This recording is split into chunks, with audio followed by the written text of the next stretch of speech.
Welcome to Fan for Racing Radio. I'm Fan for Racing Sharon, and joining me today is Jay Huseman. Welcome to the show, Jay. Thank you, Sharon. I know you and Sal have already been at it with the Trucks and Xfinity review. I get to jump in and do my part tonight with the Cup Series interview and then Hot Topics, so happy to do so. It's Martinsville weekend, and we got Martinsville racing. We'll start there. Yes, and just a preview for Hot Topic Sound Off later on tonight. We've got a lot to talk about. So yes, we're here to review the Martinsville race for the NASCAR Cup Series, and it was quite a race. And let's go ahead and get into that. So what you're saying for Hot Topics is we have some Martinsville hot topics. Yes. Just a few. Okay. Now, a new approach gives Denny Hamlin a dominating NASCAR Cup Series victory at Martinsville. It didn't take Denny Hamlin long to find the recipe for success in Sunday's Cookout 400 at Martinsville Speedway. He grabbed the lead on lap 126 of 400 in the seventh NASCAR Cup Series race of the season and never looked back. The win was his first of the year, the sixth at Martinsville, and that was after it's been 10 years since his last race win at Martinsville that came in 2015, and the 55th win of his career. The pole sitter, Christopher Bell, finished in second, followed by Bubba Wallace with another third-place finish for 2 weeks in a row. Chase Elliott, Kyle Larson round out the top five. Then it was Ross Chastain, Ryan Preece. Joey Logano finally got a top 10 finish. Chase Briscoe and Todd Gilliland round out the top 10 drivers. Hamlin dominated for most of the race. He led 274 of the 400 laps and the final 74 laps of the race. The fastest lap bonus was earned by Denny Hamlin. Stage one was run by Joey Logano, stage two by Denny Hamlin. There were 9 lead changes among 6 drivers and 10 cautions for 86 yellow flag laps. The average speed of the race was quite a bit faster than the trucks and the Xfinity at 68.170 miles per hour. The highest finishing rookie of the race was Riley Herbst. And it was not a good day for Riley. He ended up finishing 31st. So it wasn't a good day for the rookies. Your thoughts about the top 10 finishers in the Cup Series? Well, we got to start with Denny Hamlin. And as anybody knows, if you're a listener to Fan for Racing here, myself, I'm not necessarily a big Denny Hamlin fan. However, I respect him as a driver, and I want him and enjoy him being a part of the sport as a whole. There's some things he does I don't like, but I was glad to see him win. And I don't know if you hit these. I know you said it was his 55th win. That ties him on 11th all-time with Rusty Wallace. He broke a 31-race winless streak. The one key thing you said, and that ties into the new crew chief this year, that he's won now in his 55 wins with 7 different crew chiefs. This is the first one with Chris Gale after being with Chris Gabehart for so long. So I think those are all good things. Whether you like him or not, like I said, that's separate. I know a lot of times fans say they want to see the fastest car, the best driver, the fastest car win without controversy. You got that. Denny Hamlin had the best, or one of the best cars. He was fast. He was up front. He was not involved in any of the controversy when it comes to Martinsville. So, how can you be upset? Again, is he the most popular driver? No, it's the number 11 against the world, I guess, is now his mantra. And there again, related to something else.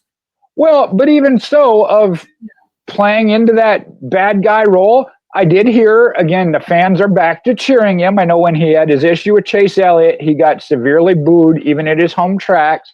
Again, that's kind of settled down. There were cheers. I'm not saying there weren't any boos, but so, I mean, that tells you you still want that in your sport. You want to have a rivalry. Well, guess what? You got to have somebody to be a rival against. So whoever you're a fan of, you can go against Denny Hamlin because it's him against the world. So, well, I'll tell you what, you just led into a teaser for Hot Topic Sound Off because he's one of our hot topics for tonight.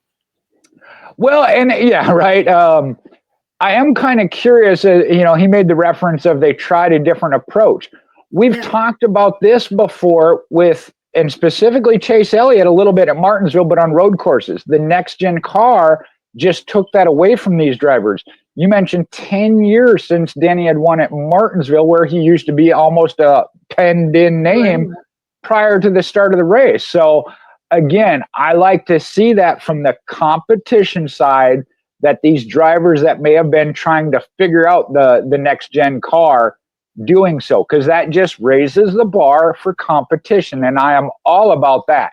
So again, I got no problem with that. Well, you've heard me say, Jay, that I think this is the heyday for the Gen 7 car.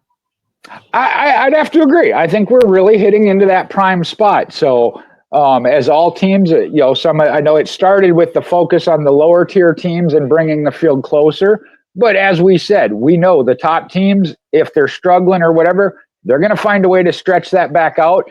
Several of these, I say, veteran drivers that were used to driving the car a different way. We've mentioned Jimmy Johnson, Kevin Harvick, who are no longer active or full-time.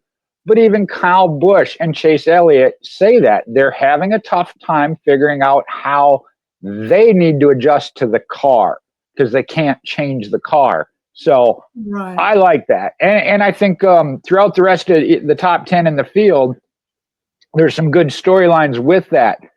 Second place, Christopher Bell. We know he kicked off with a strong start to the season, kind of had a dip, is back up in it. The third place here is one I want to highlight, Bubba Wallace. In my mind, I thought of, you got to walk before you can run. We have seen them, yes, win races, but it's not been consistent. We are seeing him consistently top 5, top 10, knocking on the door. I see you knocking. Exactly. The wins are going to come when you are finishing top 5 and top 10 every week. That's going to happen. So unless you're Sheldon Creed. Wow. Amazing his streak of second place finishes. That's what, in all that melee from the Xfinity, I saw that's where he ended up. And I was like, I get the feeling he'd rather be third or fourth if he's not going to win, just to not finish second. But Chase Elliott, as I mentioned, another one to get that good run. He's been improving on the season, on the next gen car, to be back in the mix at a great track for him of Martinsville. But then you mix in Ross Chastain, Ryan Preece for the Ford Brigade. I believe he was leader of the Ford. Yeah, he was the top finishing Ford. Not saying he had the best car, was up front the most, but the finish. Joey Logano, on the other hand, had some issues again. First top 10 of the season for Joey Oh, Logano. You're right. That does break that streak we've been talking about. I hadn't realized that. Good point out there. But I know he was running better than that. He did lead once for 13 laps, and had, again, a little bit of a dust up towards the end, but recovered for 8th. So, and yeah, like you said, got a top 10 now. Then you had Chase Briscoe, Todd Gilliland. And Todd Gilliland with the Front Row Motorsports, again, they're on that edge. I want to see them consistent, and we're getting close to approaching that anyway. Yes. So the other one that I wanted to hit outside the top 10, 13th, Ty Gibbs. We've talked about the rough start to his season, and I know he had some dust-ups and controversy involved in post-race discussions, polite discussions, it looked like. Him and Tyler Reddick were having a conversation. And that was one of those. It's Martinsville. Did you bump into each other? Yeah. Who is at fault? Why? And, I wouldn't even say there were necessarily raised voices. I mean, Tyler Reddick just kind of strolled over to him and said, yeah, we were together. You want to talk about it? They did. Again, it wasn't a happy, nobody was smiling, but they weren't yelling and throwing fingers in each other's face or anything else. And I saw that Gibbs just gave a thumbs up, like, it is what it is. So, but again, we've talked about him, how he seems to have really struggled this year. Last year, we were like, he's going to win. He was the one, top 5, top 10. He's going to win. He's going to win. This year we've been like, where is he? I mean, well, so and the same thing with Kyle Busch. and he finished not that far behind him, 17th. There we go. Yeah. Yeah. Okay. We already talked about the fastest driver was Denny Hamlin. Only one car really had a problem this week, and it was an electrical issue that took out Austin Cindric. I felt bad for him. He was part of the beating and banging that took place. And of course, Eric Jones, we'll talk about this tonight on Hot Topics as well. He was disqualified after the race for not meeting the minimum weight requirement. And so he ends up at the end of the field. Legacy has already said they're not going to appeal. I was going to say, I didn't know if you had seen that or wasn't even real sure when it came out. I know just before I came on is when I saw it. But yeah, they've already made that decision of not appealing it. So again, it's one of those, unfortunately, it happens. Yeah. Hopefully they look at that. I know last year with Alex Bowman, when Hendrick Motorsports made that call, they said they were going to do something procedure-wise to ensure you didn't run that close to the edge or whatever. So I get the feeling that's the same there with Legacy Motor Club. Yes, I agree. Now, the margin of victory, just to tell you how commanding that win was for Denny Hamlin, I believe it's 617 thousandths of a second. So over 4 seconds lead for Denny Hamlin in that victory. So that was pretty convincing victory for him.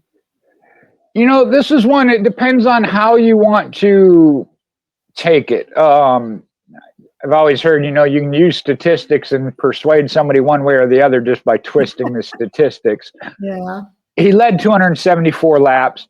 Obviously had a strong car, had a 4 second plus finish margin of victory, but it wasn't like he totally ran away. And Chase Elliott in his interview said that he was kind of closing on him. He just ran out of laps.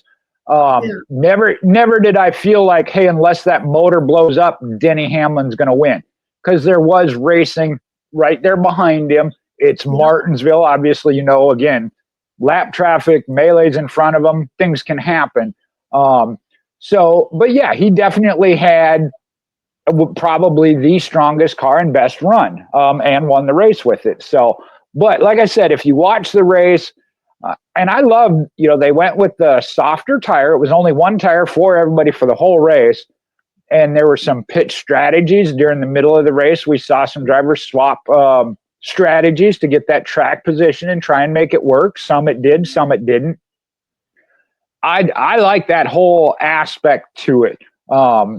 Did it matter? No. The strongest car, the fastest car, the best driver, still ends up winning, if you will. Yeah. So, but it at least gives those options and mixes it up. If you were to have watched during the middle of the race, again, I think at one point AJ Allmendinger, there was one, and that was early on, and unfortunately we didn't get to see it play out. Josh Berry in a Ford did lead for 40 laps and ended up 4 laps down. That's the first time Wood Brothers led. I think they said since 2014. I was going to say, I don't remember the stat they threw up with that, but there was a stat listed with that as far as what it had been for the Wood Brothers. And you look at their year; they got the win already, so they're having a good year. And what was it? Coming off pit road, and he banged into somebody. I want to say maybe even Bubba Wallace, and then had a battery issue. Is what the issue was there that they had to repair and went a couple laps down. So. Unfortunate, but that's part of racing. The highs and the lows. You got the win, you're secure, and you want to build playoff points, which by leading and getting a stage or whatever, you still can, but did not get the finish that reflects where he was. Yes, Martinsville is a lot of highs and lows for a lot of different drivers, ups and downs and highs and lows. So a lot to look at there for Martinsville. You want to cover the points report, Jay? All right. Let's see here. Unfortunately, I'll throw that in there as we come off of the results. I believe, if I'm not mistaken, William Byron's streak of leading every race this year came to an end. Came to an end. Yep. So, but he is still your points leader, got 1 victory and 6 playoff points. The gap closed up with Kyle Larson finishing where he did in the top 5. It's down to 16 points for them with the wins. Again, it's not 100% lock, but we haven't seen that not be yet. For the playoffs. The playoff points and the reseeding is what's going to be important. Chase Elliott, Hendrick Motorsports now top 3, so close to having the top 4. Chase Elliott's now in 3rd at minus 32. Doesn't have any wins or playoff points though. Then you got Christopher Bell with his 3 wins and 16 playoff points. I'll come back and do a rundown on all of that. But then in 5th is now Alex Bowman, who had a little bit of a rough. He's tied points. Oh, you're right. So you're right. Bell gets the tiebreaker, obviously based on 3 wins, not just a win. But that's how close Hendrick Motorsports is to top 4. It's the 4th place is a tie. But if need be, the tiebreaker would go to Bell. Then you got Denny Hamlin moving up, does have now 7 playoff points. Tyler Reddick, Bubba Wallace in 8th, Joe Logano 9th, again, having a solid season, stage points and whatnot, just not getting the finishes or the wins. Ryan Blaney, another one. He had a rough start, but I came back and just either inside or outside the top 10. He was in the neighborhood. He finished 11th. All right. So then the final 6 as far as top 16, Chris Buescher, Chase Briscoe, Ross Chastain, Ryan Preece, Michael McDowell, and Kyle Busch. And we were just talking about that. If Kyle Busch wasn't a tie, it is now a 2-point gap over a tie. John Hunter Nemechek and A.J. Allmendinger in 17th and 18th are tied only 2 points behind Busch, as is Josh Berry. But Berry has that win, so I got to back up.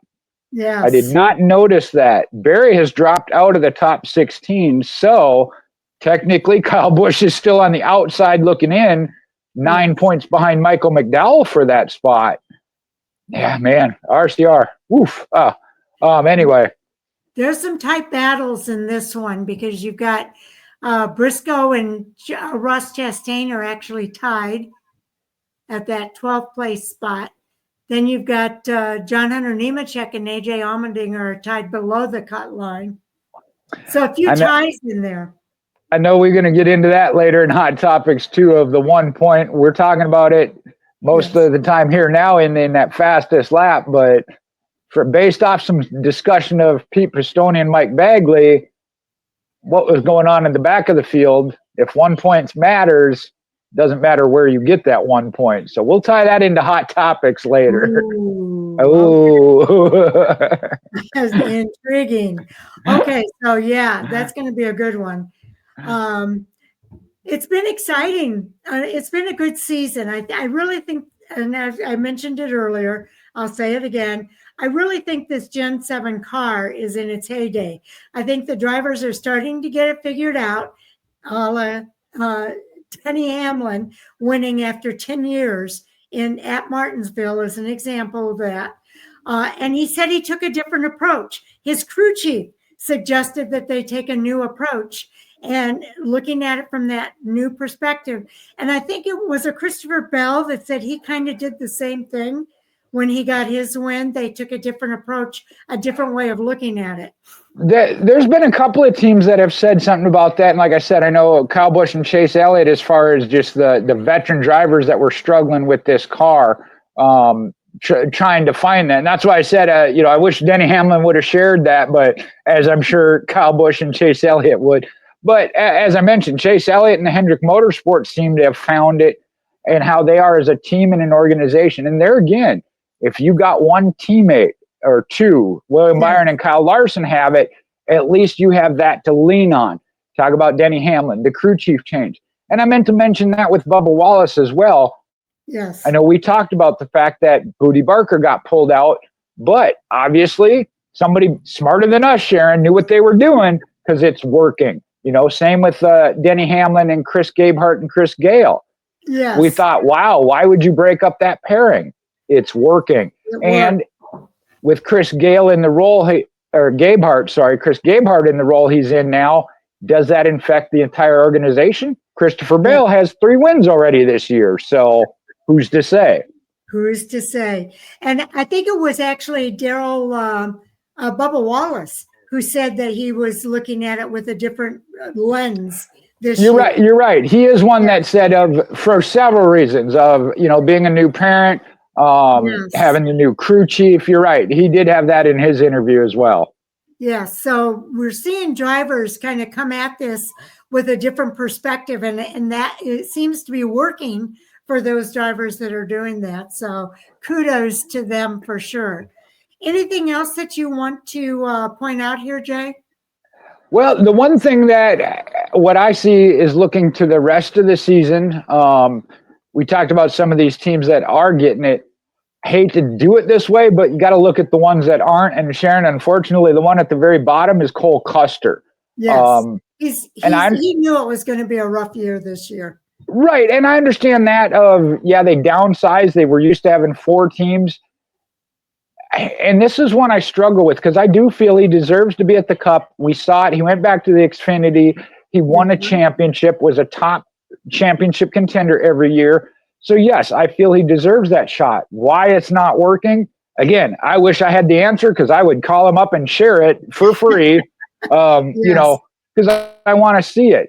But Noah Gragson, kind of in that same boat with Front Row Motorsports, and he's been with a different team for the past 3 years. I'm not going to go into that, but Ty Gibbs and Brad Keselowski. And Brad Keselowski has a teammate, Ryan Preece, up there in the top 10. Why is not Brad? Ty Gibbs got teammates up there winning races. Why not him?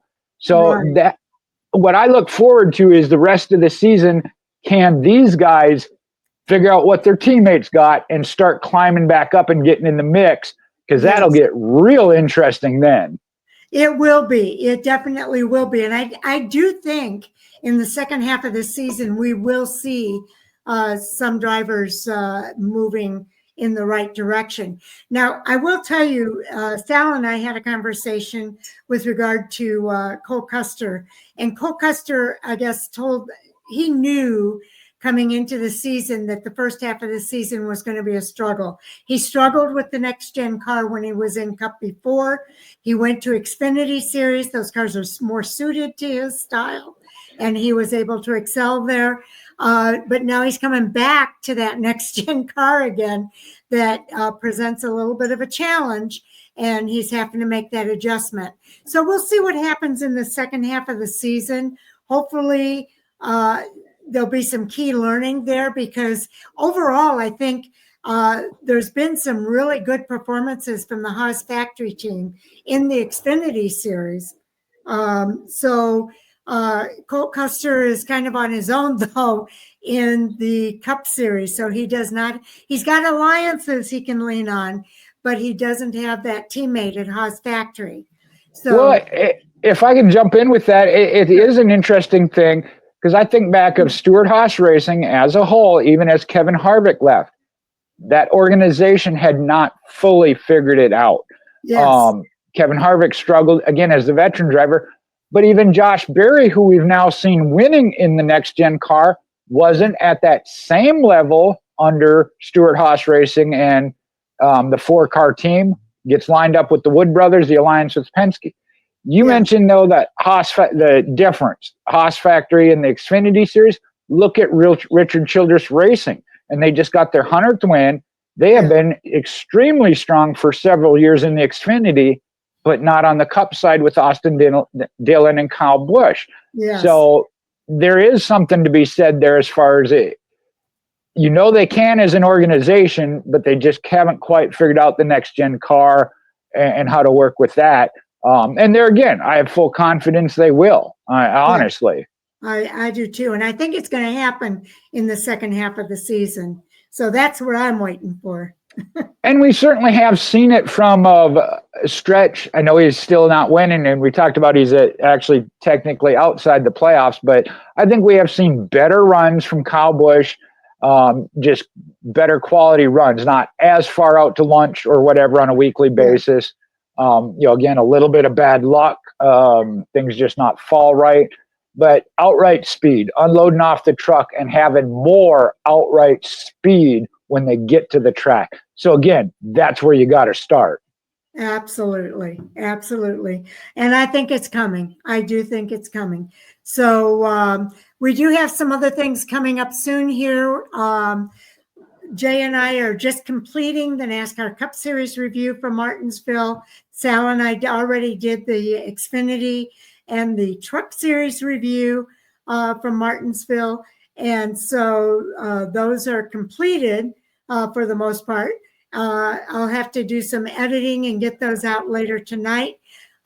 In a few minutes here, in about a half hour or so, we've got a guest coming on, and Jay and I will be interviewing Patrick Starpoli.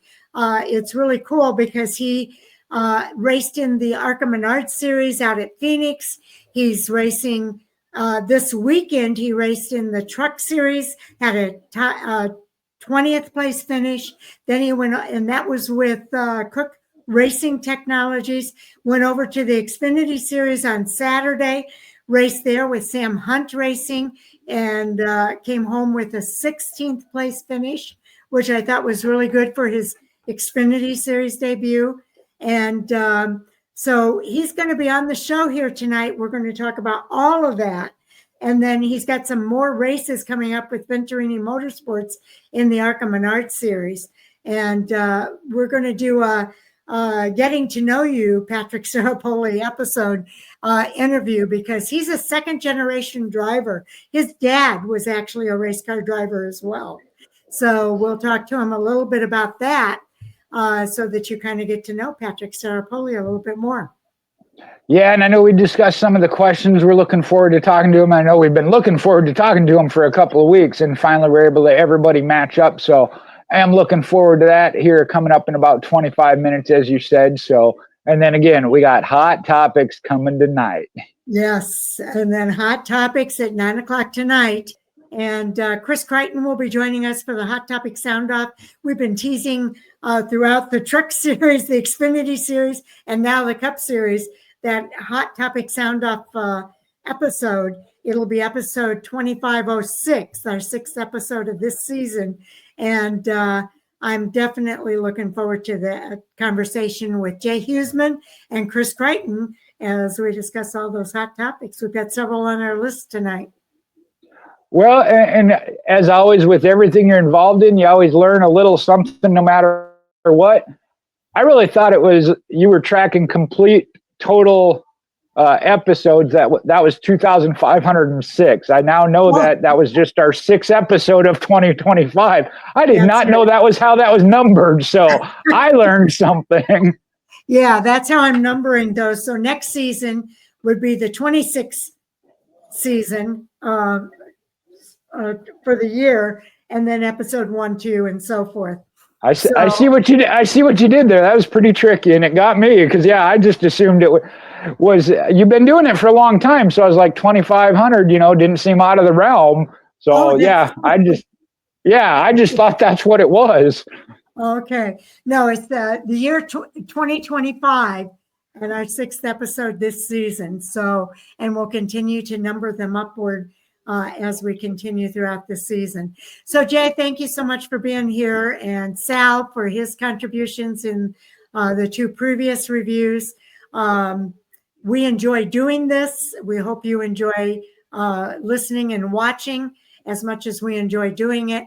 So thank you so much for tuning in to Fan for Racing Radio. And Jay, we've got some more to do tonight, so I won't do your sign-off stuff until we get to hot topics. All right. We'll just get a little break in and stretch our legs and come back at it. Okay. So stay tuned. We'll see you in the next video, everybody.